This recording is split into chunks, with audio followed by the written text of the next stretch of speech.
Hey guys, in this video, I will show you how to verify age on Character.ai. All right, so let's begin with the video. You can do this either through the app or a browser, as the steps are essentially the same. First, open Character.ai and go to the main dashboard.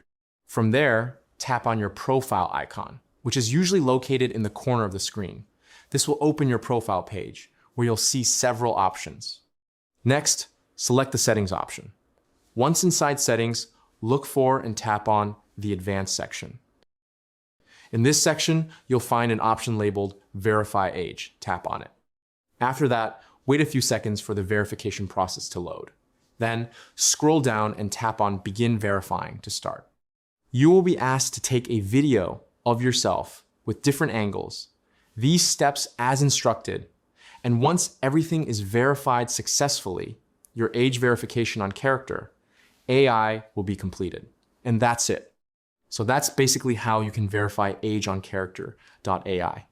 So that's all for this video. See you in the next one. Thanks.